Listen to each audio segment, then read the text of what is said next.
കൊച്ചുകുട്ടികളെയും കൊണ്ട് നമ്മൾ ഷോപ്പിങ്ങിന് പോകാറില്ലേ? ആ പ്രവൃത്തി അത്രയും സേഫ് അല്ല. കാരണം കണ്ണ് തെറ്റിയാൽ ഏതെങ്കിലും സാധനങ്ങൾ കയ്യിലെടുത്ത് വെച്ച് എനിക്കിത് വേണമേ എന്ന് വാശി പിടിച്ച് കരയും. ഷോപ്പിംഗ് കോംപ്ലക്സുകളിലൊക്കെ ആണെങ്കിൽ ഈ കുട്ടികളെ ആകർഷിക്കുന്ന സാധനങ്ങളൊക്കെ താഴത്തെ തട്ടിൽ തന്നെ എടുത്തു വെച്ചിട്ടുണ്ടാവും. അത് കടക്കാരുടെ ഒരു തന്ത്രം. ഇപ്പോൾ ഇൻസ്റ്റാഗ്രാമിൽ ഒരു വീഡിയോ വന്നിട്ടുണ്ട്. ഒരു കൊച്ചു പെൺകുട്ടിയും കൊണ്ട് കൊച്ചിന്റെ അച്ഛൻ ഷോപ്പിങ്ങിന് വന്നതാണ്. കാണുമ്പോൾ നമുക്ക് ഒരു ചെറിയ സങ്കടമൊക്കെ തോന്നും. കാരണം അച്ഛനൊപ്പമാണ് പെൺകുട്ടി സൂപ്പർ മാർക്കറ്റിൽ എത്തിയത്. കുട്ടി അവൾക്ക് ഇഷ്ടപ്പെട്ട ഒരു വാട്ടർ ബോട്ടിൽ എടുക്കുന്നു. എന്നാൽ മോളെ അത് ചിലവേറിയതാണെന്ന് അച്ഛൻ പറഞ്ഞപ്പോൾ ആ മിടുക്കി കുട്ടി വാശി പിടിച്ച് കരഞ്ഞില്ല. പകരം അച്ഛന്റെ അവസ്ഥ മനസ്സിലാക്കിയെന്നോണം ആ വാട്ടർ ബോട്ടിൽ തിരിച്ചു വെക്കുകയാണ് ചെയ്തത്.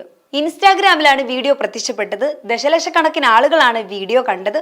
1 ലക്ഷത്തിലധികം പേർ ലൈക്ക് ചെയ്തിട്ടുണ്ട്. കൂടാതെ നിരവധി പേരാണ് കമന്റും ചെയ്തിരിക്കുന്നത്.